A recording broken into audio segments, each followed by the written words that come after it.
بني الإسلام على خمس قول لا إله إلا الله محمد رسول الله وإقام الصلاة وإيتاء الزكاة والحج وصوم رمضان. یعنی سب سے پہلے جو کافر یہودی یا عیسائی جب دین اسلام میں داخل ہوتا ہے تو سب سے پہلے وہ کس چیز کا اقرار کرتا ہے کہ لا الہ الا اللہ محمد رسول اللہ. اور اسلام کے بنیادی 5 قانون ہیں، جو 5 بنیادیں ہیں، ان میں سب سے پہلا قانون ہی یہ ہے، سب سے پہلی شہادت ہی یہ ہے کہ اشہد ان لا الہ الا اللہ محمد رسول اللہ. اور اسی چیز کو آج میں آپ کے سامنے کلمہ طیبہ کی فضیلت و شان و اہمیت و عظمت بیان کرنا چاہتا ہوں کہ سب سے پہلے یعنی اللہ تعالیٰ کی وحدانیت ہی توحید ہے. سب سے پہلے عالم ارواح میں اللہ تعالیٰ نے سب سے توحید الوہیت اور توحید ربوبیت کا اقرار دیا. یعنی اللہ تعالیٰ نے اس دنیا بنانے سے پہلے سب مسلمانوں کو ایک جگہ پر جمع کیا اور توحید ربوبیت کا اقرار دیا. توحید ربوبیت کا مطلب کیا ہے؟ توحید ربوبیت کیا ہے؟ کہ اللہ تعالیٰ ہی پالنے پوسنے والا ہے، اللہ تعالیٰ ہی روزی دینے والا ہے، اللہ تعالیٰ ہی ہر قسم کی مشکلات کو دور کرنے والا ہے، اور اللہ تعالیٰ ہی پرورش کا سامان مہیا کرنے والا ہے، اور ہر قسم کی تکلیفوں میں کام آنے والا ہے، اور ہر قسم کے رنج و غم میں وہی کام آنے والا ہے. اور اگر کسی کو کوئی مصیبت آتی ہے تو اللہ تعالیٰ اسے دور کرنے والا ہے. وہی سب کو کھلاتا پلاتا ہے اور سب کی نگرانی اور حفاظت کرنے والا ہے اور ضرورت پر کام آنے والا ہے، اور وہ اس میں یکتا ہے، اس کا کوئی ساتھی نہیں ہے، نہ ہی رب کا کائنات کو اس کی ضرورت ہے. اللہ تعالیٰ اس میں اکیلے ہیں. اور اس کے بعد توحید الوہیت کا معنی کیا ہے کہ وہ اپنی ذات و صفات میں یکتا ہے. یعنی ہر قسم کی عبادت، حج، روزہ، زکوٰۃ، صدقہ و خیرات، یعنی جتنی بھی عبادات ہیں اس کا مستحق صرف اللہ تعالیٰ ہی ہے. اللہ تعالیٰ قرآن مجید میں فرماتے ہیں وَإِذْ أَخَذَ رَبُّكَ مِنْ بَنِي آدَمَ مِنْ ظُهُورِهِمْ ذُرِّيَّتَهُمْ وَأَشْهَدَهُمْ عَلَىٰ أَنفُسِهِمْ أَلَسْتُ بِرَبِّكُمْ قَالُوا بَلَىٰ شَهِدْنَا. کہ اللہ تعالیٰ فرماتے ہیں اس کائنات کے بننے سے پہلے جب میں نے آدم علیہ السلام کی پشت سے ان کی ساری نسلوں کو نکالا اور ان سے خود انہی کی ذاتوں پر یہ اقرار دیا کہ کیا میں تمہارا رب نہیں ہوں، تو سب نے وہاں کہا قالوا بلا شہدنا، اور ہم تیری گواہی دیتے ہیں کہ تو ہی ہمارا رب ہے، تو ہی ہمارا پروردگار ہے. مسند احمد حضرت ابی بن قاب رضی اللہ عنہ اس آیت کی تفسیر کچھ یوں بیان کرتے ہیں کہ اللہ تعالیٰ نے حضرت آدم علیہ السلام کی پیٹھ پر ہاتھ پھیرا تو قیامت تک آنے والی نسلیں نکل آئی، تو اللہ تعالیٰ نے ان کی الگ الگ جماعت مقرر کروا دی. یعنی نبیوں کی الگ جماعت، ولیوں کی الگ جماعت، مسلمانوں کی الگ جماعت اور کافروں کی الگ جماعت، نیکوں کی الگ جماعت اور بدوں کی الگ جماعت مقرر فرما کر انہیں کی ویسی ہی صورتیں بنائیں جس طرح دنیا میں بنانی منظور تھی. پھر اللہ تعالیٰ نے وہاں ان سے یہ اقرار دیا کیا میں تمہارا رب نہیں ہوں؟ سب نے کہا قالوا بلا شہدنا، تو سب نے کہا ہم اس بات کی گواہی دیتے ہیں کہ آپ ہمارے رب ہیں. اور اسی قول و اقرار کو یاد دلانے کے لیے، اسی بات کو، اسی کلمہ کو، اسی شہادت کو یاد دلانے کے لیے اللہ تعالیٰ نے دنیا میں رسولوں اور نبیوں کو بھیجا. سب سے پہلے اسی کلمہ کی یاد دلانے کے لیے اللہ تعالیٰ نے نبیوں اور رسولوں کو بھیجا. اور جیسا کہ اللہ تعالیٰ قرآن مجید میں فرماتے ہیں وَمَا أَرْسَلْنَا مِن قَبْلِكَ مِن رَّسُولٍ إِلَّا نُوحِي إِلَيْهِ لَا إِلَٰهَ إِلَّا أَنَا فَاعْبُدُونِ. اور ہم نے کسی رسول کو نہیں بھیجا مگر سب سے پہلے ان کے پاس یہ خبر آتی تھی کہ کیا میں تمہارا رب نہیں ہوں. وَاعْلَمُوا أَنَّهُ لَا إِلَٰهَ غَيْرِي، سب نے اقرار کرتے تھے کہ ہاں آپ ہی ہمارے رب ہیں۔ اور اسی طرح ہر نبی اپنے اپنے زمانے میں لوگوں کو اللہ کی دعوت دینے کے لیے آتے رہے۔ سب سے پہلے حضرت آدم علیہ السلام کو اللہ تعالیٰ نے جب دنیا میں بھیجا، اللہ تعالیٰ فرماتے ہیں فَإِمَّا يَأْتِيَنَّكُم مِّنِّي هُدًى فَمَن تَبِعَ هُدَايَ فَلَا خَوْفٌ عَلَيْهِمْ وَلَا هُمْ يَحْزَنُونَ۔ یعنی اگر ہماری طرف سے کوئی رسول ہدایت کرنے والا آپ کی طرف آئے تو جو بھی اس کی پیروی کرے گا، یعنی جو بھی ان کی خبر کی پیروی کرے گا، ان کے پیچھے چلے گا، وہ کسی قسم کا خوف نہیں کھائے گا، وہ کسی قسم کا رنج و غم نہیں کھائے گا۔ اور حضرت آدم علیہ السلام کے بعد حضرت نوح علیہ السلام کے متعلق فرمایا لَقَدْ أَرْسَلْنَا نُوحًا إِلَىٰ قَوْمِهِ فَقَالَ يَا قَوْمِ اعْبُدُوا اللَّهَ مَا لَكُم مِّنْ إِلَٰهٍ غَيْرُهُ إِنِّي أَخَافُ عَلَيْكُمْ عَذَابَ يَوْمٍ عَظِيمٍ۔ بے شک ہم نے نوح علیہ السلام کو ان کی قوم کی طرف نبی بنا کر بھیجا، رسول بنا کر بھیجا، تو اس نے کہا اے میری قوم کے لوگوں، اللہ ہی کی عبادت کرو، اس کے سوا کسی کو نہ مانو، کسی سے مدد طلب نہ کرو، صرف اللہ ہی کی عبادت کرو۔ یقیناً میں تم پر کسی ایک بڑے عذاب کے دن سے آ جانے سے ڈرتا ہوں، میں ڈرتا ہوں کہیں تم پر کوئی عذاب نہ آ جائے اس سے پہلے کہ کلمہ شہادت یعنی کلمے کا اقرار کر لو، اللہ کو ایک مان لو۔ اور حضرت نوح علیہ السلام کے بعد حضرت ہود علیہ السلام کی نسبت فرمایا وَإِلَىٰ عَادٍ أَخَاهُمْ هُودًا قَالَ يَا قَوْمِ اعْبُدُوا اللَّهَ مَا لَكُم مِّنْ إِلَٰهٍ غَيْرُهُ۔ قوم عاد یعنی قوم عاد کے بھائی، قوم عاد کے پاس ان کے بھائی ہود علیہ السلام کو بھیجا، انہوں نے بھی یہی جا کر کلمہ بلند کیا، یہی جا کر خبر دی کہ اللہ تعالیٰ کے سوا کسی کو اپنا معبود نہ مانو۔ اور حضرت ہود علیہ السلام کے بعد حضرت صالح علیہ السلام کے متعلق فرمایا وَإِلَىٰ ثَمُودَ أَخَاهُمْ صَالِحًا قَالَ يَا قَوْمِ اعْبُدُوا اللَّهَ مَا لَكُم مِّنْ إِلَٰهٍ غَيْرُهُ۔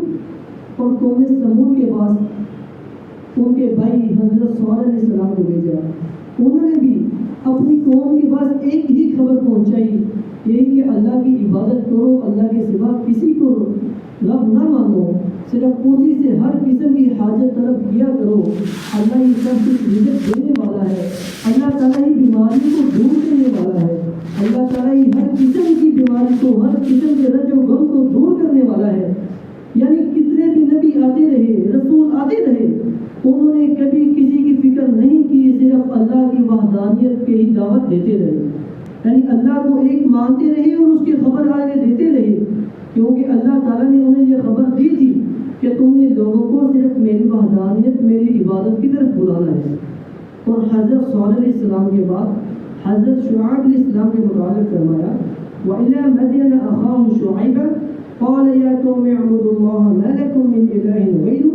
اور اہل مدین میں ان کے بھائی شعیب علیہ السلام کو بنا کر نبی بنا کر بھیجا، انہوں نے بھی یہی کہا اے میری قوم کے لوگوں، اللہ ہی کی عبادت کرو، وہی تمہارا معبود ہے، اس کے علاوہ کوئی معبود نہیں۔ اور حضرت ابراہیم علیہ السلام کے متعلق فرمایا وَإِبْرَاهِيمَ إِذْ قَالَ لِقَوْمِهِ اعْبُدُوا اللَّهَ وَاتَّقُوهُ ذَٰلِكُمْ خَيْرٌ لَكُمْ إِن كُنتُمْ تَعْلَمُونَ۔ اور ابراہیم علیہ السلام کو ان کی قوم کے پاس بھیجا، تب انہوں نے اپنی قوم سے کہا تم اللہ ہی کی عبادت کرو، اسی سے ڈرو، یہی تمہارے حق میں بہتر ہے اگر تم جانتے ہو، اگر تم عقل والے ہو تو یہ بات سمجھ لو گے۔ اور ان کے بعد حضرت یوسف علیہ السلام کے متعلق فرمایا یا صاحبی السجن أأرباب متفرقون خير أم الله الواحد القهار ما تعبدون من دونه إلا أسماء سميتموها أنتم وآباؤكم ما أنزل الله بها من سلطان إن الحكم إلا لله أمر أن لا تعبدوا إلا إياه ذلك الدين القيم ولكن أكثر الناس لا يعلمون۔ یہاں تک کہ حضرت یوسف علیہ السلام کو جب انہوں نے قیدی بنا لیا تو انہوں نے وہاں جا کر بھی یہی دعوت دی، ان کے پاس جو اور قیدی تھے ان سے یہ کہا کہ کیا جدا جدا معبود اچھے ہیں، یعنی تم عبادت کسی اور کی کرتے ہو، مدد کسی اور سے مانگتے ہو، رزق کسی اور سے مانگتے ہو، کہ بیماری آئے تو کسی اور کے پاس جاتے ہو، یہ معبود اچھے ہیں یا ایک واحد معبود اچھا ہے جو ہر قسم کے کام کو مکمل کر دیتا ہے تمہاری بیماری پر۔ اسی طرح انہوں نے فرمایا یہ جدا جدا جو معبود ہیں یہ تم نے خود ہی بنا لیے ہیں، اور ان کے جو نام ہیں یہ صرف نام ہی اور کچھ نہیں ہے، جو تم نے اور تمہارے آباء و اجداد نے رکھ لیے ہیں، اور ان کے بارے میں اللہ تعالیٰ نے کوئی دلیل بھی نہیں اتاری کہ ان کی عبادت کی جائے، ان سے مدد طلب کی جائے۔ اللہ تعالیٰ کا حکم ہی واجب العمل ہے، یعنی اللہ تعالیٰ نے جس بات کا کہہ دیا اس بات پر ہی عمل کرنا واجب ہے۔ اسی طرح انہوں نے کہا ذالک الدین القیم، اللہ کو ایک مانو یہی دین سیدھا ہے، وَلَكِنَّ أَكْثَرَ النَّاسِ لَا يَعْلَمُونَ، اور ان میں سے اکثر نہیں جانتے۔ اور حضرت یوسف علیہ السلام کے متعلق بات حضرت عیسیٰ علیہ السلام کے متعلق فرمایا وقال المسیح یا بنی اسرائیل اعبدوا اللہ ربی وربکم، اور عیسیٰ مسیح نے کہا ہے بنی اسرائیل تم صرف اللہ کی عبادت کرو جو میرا اور تمہارا رب ہے۔ اور سب سے آخر میں حضرت محمد صلی اللہ علیہ وسلم ان کے متعلق فرمایا جن کے بعد نبوت کا سلسلہ ختم کر دیا گیا، رسولوں کا سلسلہ ختم کر دیا گیا، فرمایا اے نبی متعلق فرمایا قل انما انا بشر مثلکم یوحی الی انما الہکم الہ واحد، انہوں نے فرمایا کہ میں تمہارے جیسا ہی ایک بشر ہوں، ایک انسان ہوں، مگر فرق اتنا ہے کہ میری طرف وحی کی جاتی ہے، اللہ تعالیٰ کا حکم اترتا ہے جو میں آگے پہنچا دیتا ہوں۔ اور فرماتے ہیں قل انما هو الہ واحد واننی بریء مما تشرکون، یعنی کہہ دیجیے کہ نہیں وہ اکیلا ہی معبود ہے، اس کا کوئی شریک نہیں۔ اور آگے یہ بھی فرما دیا جن کی تم عبادت کرتے ہو میں ان سے بری ہوں، میں انہیں نہیں مانتا، میں ان کی عبادت نہیں کرتا، مجھے جس کا حکم اللہ نے دیا ہے کہ میری عبادت کرو میں صرف اللہ ہی کی عبادت کرتا ہوں اور تمہیں بھی ان کی ہی طرف بلاتا رہوں گا۔ یعنی ان تمام قرآنی آیتوں میں غور و فکر کرنے کے بعد معلوم ہوتا ہے کہ حضرت آدم علیہ السلام سے لے کر حضرت محمد صلی اللہ علیہ وسلم تک سب نبیوں اور رسولوں کو لا الہ الا اللہ کا حکم تھا، صرف رسالت کا فرق ان کے زمانے کے اعتبار سے تھا۔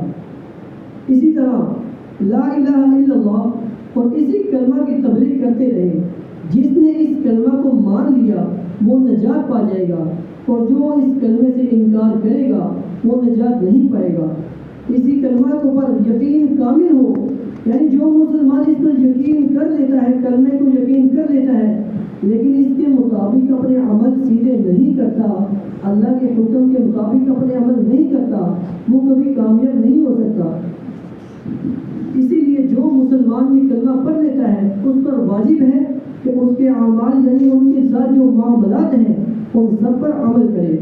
اسی لیے اس کی فضیلت اللہ تعالیٰ کو یوں بیان کرتے ہیں، رسول اللہ صلی اللہ علیہ وسلم نے فرمایا ما من عبد قال لا الہ الا اللہ ثم مات على ذلك الا دخل الجنہ، یعنی جو مسلمان یہ کلمہ پڑھ لیتا ہے یعنی وہ مسلمان تو ہو گیا اور وہ اسی حالت میں وفات پاتا ہے کہ اس نے کلمہ پڑھا ہوا ہے تو وہ سیدھا جنت میں داخل ہوگا۔ حضرت ابوبکر صدیق رضی اللہ عنہ فرماتے ہیں کہ میں نے رسول اللہ صلی اللہ علیہ وسلم سے پوچھا کہ اس دین میں نجات کا ذریعہ کیا ہے، تو آپ صلی اللہ علیہ وسلم نے فرمایا من قبل منی الکلمۃ التي عرضتها على عمي فردها فهي له نجات، یعنی جو میرا لایا ہوا کلمہ لا الہ الا اللہ قبول کر لے، جس کو میں نے اپنے چچا پر پیش کیا، یعنی جب حضرت محمد صلی اللہ علیہ وسلم میں جب ان کے چچا وفات پانے لگے تھے انہوں نے کہا یہ کلمہ پڑھ لیجیے آپ نجات پا جائیں گے، وہی کلمہ وہی مثال تھی کہ جسے میں نے اپنے چچا پر پیش کیا تو انہوں نے وہ قبول نہیں کیا، اور جو قبول کر لیتا ہے وہ جو کلمے کو قبول کر لیتا ہے وہ نجات پا جاتا ہے۔ اسی طرح یہ کلمہ یعنی جتنے بھی اسلام میں عبادتیں ہیں، جتنے بھی کام ہیں، ان سب کی جو جڑ ہے، یعنی جڑ نہ ہو تو اوپر والے حصے کا کوئی فائدہ نہیں ہوتا۔ اس کی جو جڑ ہے وہ کچھ اس طرح حدیث میں آتی ہے الایمان بضع وسبعون شعبہ فافضلها قول لا الہ الا اللہ وادناها اماطة العزاء عن الطریق والحیاء شعبۃ من الایمان، یعنی ایمان کے 70 سے زائد درجے ہیں اور ان میں سے سب سے افضل درجہ جو ہے یعنی جس کی وجہ سے اسلام میں داخل ہوا کرتے ہیں کافر لوگ وہ ہے لا الہ الا اللہ، اور سب سے ادنا درجہ ایمان کے درجوں میں سے سب سے ادنا درجہ یہ ہے کہ کسی تکلیف دہ چیز کو راستے سے ہٹانا. یعنی یہ دیکھ کر کہ میرا کوئی راستے میں آپ جا رہے ہیں کہ آپ یہ دیکھیں کہ کوئی چیز پڑی ہے جس سے میرے دوسرے مسلمان بھائی کو تکلیف ہوگی، اگر آپ اس چیز کو اٹھا کر کہیں اور رکھ دیتے ہیں یہ بھی آپ کے ایمان کا حصہ ہے. اگر آپ وہ چیز ہٹا کر نہیں رکھتے نا تو اپنے آپ پر غور کیجئے کہ آپ کا ایمان مکمل ہے کہ نہیں ہے. اسی طرح والحیاء شعبۃ من الایمان، اور ادھر ایک ساتھ بیان کیا گیا کہ حیا بھی ایمان کا ایک حصہ ہے. یعنی جس ایک حدیث میں آتا ہے اذا لم تستحی فاصنع ما شئت، یعنی جس انسان مسلمان کے اندر حیا نہ ہو اسے بھی آپ صلی اللہ علیہ وسلم کہتے ہیں اسے چھوڑ دو، جو جی چاہتا ہے کرے. یعنی اسے حیا ہی نہیں ہے، کسی معاملات کے بارے میں اسے تمیز ہی نہیں ہے، پھر اسے چھوڑ دو، وہ جو جی چاہے کرے. اسی طرح کلمہ طیبہ کی مثال دیتے ہیں کہ أَلَمْ تَرَوْا كَيْفَ ضَرَبَ اللَّهُ مَثَلًا كَلِمَةً طَيِّبَةً كَشَجَرَةٍ طَيِّبَةٍ أَصْلُهَا ثَابِتٌ وَفَرْعُهَا فِي السَّمَاءِ تُؤْتِي أُكُلَهَا كُلَّ حِينٍ بِإِذْنِ رَبِّهَا وَيَضْرِبُ اللَّهُ الْأَمْثَالَ لِلنَّاسِ لَعَلَّهُمْ يَتَذَكَّرُونَ. وَمَثَلُ كَلِمَةٍ خَبِيثَةٍ كَشَجَرَةٍ خَبِيثَةٍ اجْتُثَّتْ مِنْ فَوْقِ الْأَرْضِ مَا لَهَا مِنْ قَرَارٍ. يُثَبِّتُ اللَّهُ الَّذِينَ آمَنُوا بِالْقَوْلِ الثَّابِتِ فِي الْحَيَاةِ الدُّنْيَا وَفِي الْآخِرَةِ وَيُضِلُّ اللَّهُ الظَّالِمِينَ وَيَفْعَلُ اللَّهُ مَا يَشَاءُ. اے محمد صلی اللہ علیہ وسلم، کہ آپ نے نہیں دیکھا کہ اللہ نے کیسی مثال بیان کی ہے کہ پاکیزہ کلمہ اس پاکیزہ درخت کی طرح ہے جس کی جڑیں مضبوط ہوں اور اس کی شاخیں آسمان کی طرف جھکی ہو اور بحکم خدا کے حکم سے وہ پھل دیتا ہو. یعنی پورے 12 مہینے وہ پھل دیتا ہو اور اس کا پھل کبھی ختم نہیں ہوتا. اور اللہ لوگوں کے سامنے مثالیں بیان کرتا ہے. یعنی ایک نادان انسان ہے، مثالوں سے سمجھ جاتے ہیں. اکثر لوگ مثال دیں وہ اسی وقت پورے معاملات کو سمجھ جاتے ہیں. اسی طرح اللہ تعالیٰ آسانی کے لیے بہت سی مثالیں بیان کرتے ہیں قرآن مجید میں. اور آگے فرماتے ہیں تاکہ وہ یاد رکھیں کہ ناپاک بات کی مثال اس گندے درخت کی طرح ہے جو زمین سے اخاڑ دیا جاتا ہے، اس کی کوئی اہمیت نہیں ہوتی. یعنی جو درخت صرف اور صرف کسی کی پریشانی کے لیے راستے میں آ گیا ہے، لیکن کہیں پر اس کا کوئی فائدہ نہیں، کوئی پھل نہیں دیتا، اس کا استعمال نہیں ہے، اسی کی طرح ہے کہ اسے اخاڑ کر پھینک دیا جاتا ہے.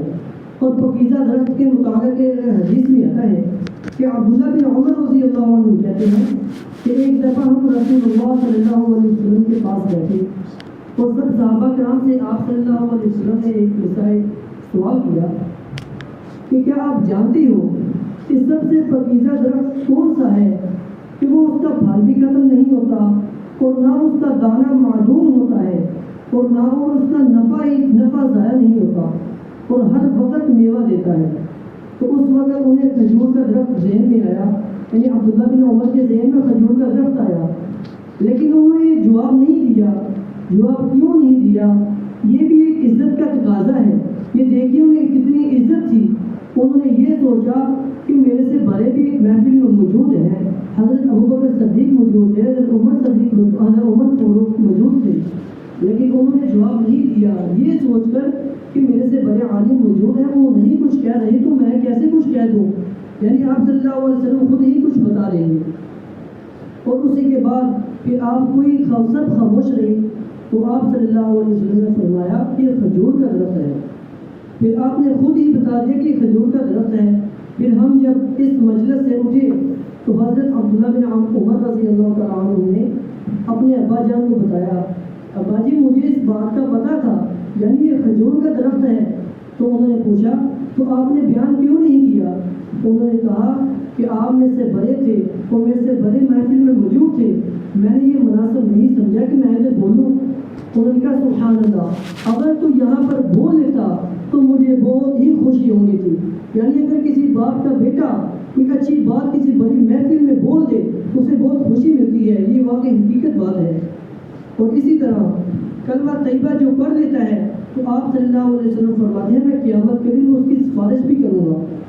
یعنی حدیث میں آتا ہے اسعد الناس بشفاعتی یوم القیامت من قال لا الہ الا اللہ خالصا من قلبہ و نفسہ، یعنی جو میری شفاعت کا مستحق قیامت کے دن سب سے زیادہ سعادت مند ہوگا، یعنی میں جس کی سب سے زیادہ سفارش کروں گا وہ ہے کہ وہ جو کلمے کو پڑھے، اس پر عمل کرے، اسے دل سے تسلیم کرے، اپنے نفس پر وہ چالو کرے، یعنی اس کے جو معاملات ہیں ان سب کو اپنے نفس میں لے کے آئے، اور کلمہ طیبہ پڑھنے والا، اس پر عمل کرنے والا دوزخ میں نہیں جائے گا۔ جیسا کہ حدیث میں آتا ہے کہ حضرت ابو ہریرہ رضی اللہ عنہ فرماتے ہیں کہ رسول اللہ صلی اللہ علیہ وسلم نے فرمایا تم کثرت سے کلمہ طیبہ یعنی لا الہ الا اللہ کہتے رہو، اس سے پہلے کہ ہمارے اور اس کلمہ طیبہ کے درمیان کوئی چیز حائل ہو جائے، یعنی انسان اور انسان کی سوچ اور نفس کے درمیان کون سی چیز آ سکتی ہے؟ تو فرمایا موت، یعنی انسان کو موت آ جائے پھر وہ کبھی کچھ سوچ نہیں سکتا، وہ کچھ نہیں کہہ سکتا، وہ کسی قسم کی کوئی بات ذہن میں نہیں لا سکتا۔ اس لیے فرمایا کہ مرتے دم تک کلمہ طیبہ کا اقرار کرتے رہا کرو، ذکر اذکار کرتے رہا کرو۔ یعنی ہم کسی فیکٹری میں یا کہیں کام کرتے ہیں، اپنی زبان پر یہ اپنی عادت بنا لیں کہ کہیں پر لا الہ الا اللہ یعنی اللہ کا کلمہ جاری رکھا کرے۔ اور آگے کیا فرماتے ہیں اسی کلمہ میں اس میں اعظم ہے، یعنی اسی کلمہ میں اللہ تعالیٰ کا سب سے بڑا نام جو اللہ تعالیٰ کو بہت پسند ہے وہ بھی اس کلمہ میں آ جاتا ہے۔ اور قرآن مجید میں آتا ہے وَإِلَٰهُكُمْ إِلَٰهٌ وَاحِدٌ لَا إِلَٰهَ إِلَّا هُوَ الرَّحْمَنُ الرَّحِيمُ، یعنی تمہارا اللہ صرف ایک اللہ ہے، اس کے سوا کوئی معبود نہیں، وہی بڑا مہربان نہایت رحم کرنے والا ہے۔ اور دوسری جگہ سورہ ال عمران میں فرمایا الف لام میم اللہ لا الہ الا هو الحی القیوم، یعنی کوئی معبود مگر ایک معبود اللہ ہے اور ہمیشہ زندہ رہنے والا ہے اور تمام مخلوق کی ہستی کو قائم رکھنے والا ہے۔ اور اسی طرح کلمہ طیبہ ہی مشکل کشا ہے، یعنی ہر قسم کی پریشانی میں انسان اگر اس کا ورد کرے، اس کی تسبیح کرے، اسے پڑھتا رہے تو اللہ تعالیٰ خود بخود اس کی پریشانی کو دور کر دیتا ہے، اس کی حاجات کو دور کر دیتا ہے۔ حدیث میں کیا آتا ہے لا الہ الا انت سبحانک انی کنت من الظالمین، اور یہ جو آیت ہے یعنی جب حضرت یونس علیہ السلام کو مچھلی کے پیٹ میں رہنا پڑا، اللہ تعالیٰ کی طرف سے وہ مچھلی کے پیٹ میں چلے گئے، یعنی اتنی بڑی پریشانی اس وقت بھی انہوں نے اپنے ذہن میں، ان کے ذہن میں یہی ہے لا الہ الا انت سبحانک انی کنت من الظالمین، اے اللہ تو ہی معبود ہے، تیری سوا کوئی معبود نہیں، تیری ذات پاک ہے اور بے شک ظلم کرنے والوں میں سے ہے۔ یعنی اتنی بڑی پریشانی اور وہ دعا کرتے رہے، اللہ تعالیٰ نے انہیں نجات بھی دے دی، باہر نکال دیا۔ تو آج کل کی پریشانیاں کیا ہیں؟ یہ کیا کلمہ طیبہ پڑھنے سے نہیں دور ہو سکتی؟ میرے بھائیو ہر قسم کی پریشانی دور ہو سکتی ہے اگر انسان اپنے دل سے اس کلمہ کا اقرار کرے، اسے دیکھے، اسے سوچے یہ کلمے کا وزن کیا ہے، اس کلمے کی اہمیت کیا ہے۔ ہم دنیا کے معاملات تو چلاتے ہیں، ہمیں یہ بھی سوچنا چاہیے کہ دنیا کے ساتھ معاملات آخرت کے بھی چلتے رہیں۔ ہم نے اپنے بچوں کو یعنی اپنے بھائیوں کو، بہنوں کو، گھر والوں کو کھلانا پلانا تو ہے ہی، اس کے ساتھ بہتر یہ ہے کہ ساتھ میں اللہ تعالیٰ کو بھی مناتے رہیں، اللہ تعالیٰ کے ذکر اذکار کرتے رہیں، زبان میں چالو رکھیں۔ اگر کسی کو وقت نہیں ملتا نماز وغیرہ کا، عمرہ کرنے کا، حج کرنے کا، کسی کے پاس پیسے وغیرہ نہیں ہیں، وہ یہ چھوٹے معاملات کے ساتھ یہ اللہ تعالیٰ کے ساتھ معاملات بہتر بناتا رہے، کوئی ذکر اذکار شروع کر لے، اللہ تعالیٰ کا کلمہ پڑھتا رہے، چلتا پھرتا، ضروری نہیں کہ کسی کے ساتھ بد کلامی ہی کرے، ہر وقت مذاق ہی کرے، کوئی کام کرتے کرتے کسی کو کوئی بری بات کہہ دے، بری بات سنا دے، نہیں میرے بھائیوں، ان سب کو علیحدہ رکھ کے صرف اللہ کے ساتھ معاملات جوڑ لیے جائے تو اللہ تعالیٰ ہر قسم کی مشکلات سے دور کر دیتا ہے۔ اور اسی طرح ایک حدیث میں آتا ہے کہ کلمہ طیبہ کا وزن بہت بڑی ہے، یعنی اللہ تعالیٰ قیامت کے دن کہیں گے، فرشتوں کو کہیں گے کہ میرے پاس کوئی شخص لے کے آؤ، اور ایسا شخص لے کے آؤ جس کے سب گناہوں کی، جس کے رجسٹر گناہوں سے بھرے ہو، یعنی اس کے گناہ ہی گناہ سب سے زیادہ گناہ ہو۔ اس کا مطلب یہ نہیں کہ کافر وہ مسلمان ہی، یعنی سب سے زیادہ گناہ کرنے والا ہو۔ تو فرشتے جائیں گے، سب یوم حشر میں، حشر کے میدان میں سب جمع ہوں گے، تو فرشتے ڈھونڈ کر ایک آدمی کو لے کے آئیں گے۔ وہ آدمی کیا ہوگا کہ 99 رجسٹر گناہوں کے ہوں گے اس کے، اور ایک رجسٹر کی لمبائی کیا ہوگی کہ جہاں تک انسان کی نظر جاتی ہوگی وہاں تک وہ رجسٹر جاتا ہوگا، اور وہ گناہوں سے لپٹا ہوا ہوگا، گناہوں سے بھرا ہوگا، اور اسی طرح کے 99 رجسٹر ہوں گے۔ تو اللہ تعالیٰ اسے کہیں گے تو میں تمہیں جنت میں داخل کر دوں گا۔ وہ کہے گا اللہ میں نے کون سا عمل کیا ہے، میں نے کون سا کام کیا ہے کہ تو آپ مجھے جنت میں داخل کر رہے ہیں؟ میں اپنے رجسٹر دیکھ کر اتنا گھبرا رہا ہوں کہ میرا کیا بنے گا۔ تو اللہ تعالیٰ اپنے عرش کے سائے کے نیچے سے یا اپنے پاس سے ایک لفافہ دیں گے، فقط بتا کا واحد، جس پر اللہ کی توحید ہوگی، اللہ کے نام کے سوا کچھ نہ ہوگا، صرف اللہ کی ربوبیت کا اقرار ہوگا۔ اور وہ اللہ تعالیٰ 99 رجسٹر ایک حصے میں رکھیں گے ترازو کے، اور وہ کلمہ ایک لفافہ ایک حصے میں رکھیں گے، تو وہ لفافے کا وزن زیادہ ہو جائے گا۔ سبحان اللہ۔ تو اللہ تعالیٰ اس کلمے کی وجہ سے اسے جنت میں داخل کر دیں گے۔ اور اسی طرح ایک کلمہ میں آتا ہے کہ جو انسان پریشانی میں ہو، پریشانی کی حالت میں ہو، کسی مشکلات میں ہو، تو وہ صرف اللہ تعالیٰ کا ذکر و اذکار کرے، اور کسی قسم کی پریشانی ہو اللہ تعالیٰ کا یہ کلمہ پڑھے، اور اللہ تعالیٰ کا قرآن مجید کا ذکر کیا کرے۔ اور اگر کوئی پریشانی آ بھی جاتی ہے تو اس پر گھبرایا نہ کرے۔ اللہ تعالیٰ فرماتے ہیں وَلَنَبْلُوَنَّكُمْ بِشَيْءٍ مِّنَ الْخَوْفِ وَالْجُوعِ وَنَقْصٍ مِّنَ الْأَمْوَالِ وَالْأَوْلَادِ، یعنی اللہ تعالیٰ اگر کسی کو آزمانا بھی چاہتا ہے تو آزما سکتا ہے۔ کلمہ پڑھنے کا کیا معنی ہے؟ یعنی اللہ تعالیٰ اسے آزمائیں گے بنا، یعنی خالی کلمہ پڑھنے سے تو داخل نہیں نہ ہو جاتا جنت میں انسان، اسے آزمائیں گے، اس کا ایمان کتنا ہے اسے پرکھیں گے۔ تو اللہ تعالیٰ فرماتے ہیں یعنی میں انہیں ڈراتا ہوں، ان کئی لوگوں کو معاملات، گھر کے معاملات سے وہ تنگ ہو جاتا ہے، کئی کسی اور پریشانی سے تنگ ہو جاتا ہے، تو ایسے میں کئی مسلمان بھائی اپنے دل کو روک لیتے ہیں کہ کاش میں ہی ہوں دنیا میں جو پریشان ہوں۔ ایسا نہیں سوچنا چاہیے۔ اگر کوئی پریشانی آ گئی ہے تو یہ سوچا کرے پریشانی آئی کیسے ہے، وہ یہ سوچا کرے میں نے کوئی پیچھے گناہ تو نہیں کیا، میں نے کسی کا دل تو نہیں دکھایا، میں نے کسی کا مال تو نہیں کھایا، میں نے کسی کو مارا تو نہیں، میں نے کسی کے ساتھ زیادتی تو نہیں کی۔ میرے بھائیوں اگر کوئی ایسے کا معاملہ آتا ہے تو وہ یہ سوچا کرے کہ میں نے کوئی گناہ پیچھے کیا ہے جس کا مجھے یہ آگے معاملات آئے ہیں۔ وہ یہ نہ سوچا کرے کہ میں نے تو کوئی گناہ ہی نہیں کیا۔ اللہ تعالیٰ قرآن مجید میں فرماتا ہے کل بنی آدم خطاء، انسان سے خطائیں تو ہوتی ہیں، اس میں کوئی حرج نہیں۔ حضرت آدم علیہ السلام سے بھی خطا ہوئی تھی، اس لیے تو دنیا میں آئے تھے۔ اگر کوئی معاملات ایسے کا بن جاتا ہے تو ہمیں چاہیے اپنے دل کو سنبھالا کریں، اور معاملات کے بعد اللہ تعالیٰ کو یاد کیا کریں۔ مشکلات کا معاملہ ہو اللہ کو یاد کریں، خوشی کا کوئی موقع آئے تو اللہ کو یاد کریں، اللہ کا ذکر کریں۔ اللہ تعالیٰ کے سوا کوئی کسی قسم کی پریشانی دور نہیں کر سکتا۔ جو مسلمان اللہ تعالیٰ پر یقین رکھتا ہے وہ اس بات پر بھی یقین رکھتے کہ دنیا کی جو بھی بڑی مشکلات ہیں وہ اللہ سے تو نہیں نہ بری ہو سکتی، اللہ تعالیٰ کو اس پریشانی کو دور کر سکتے ہیں نا۔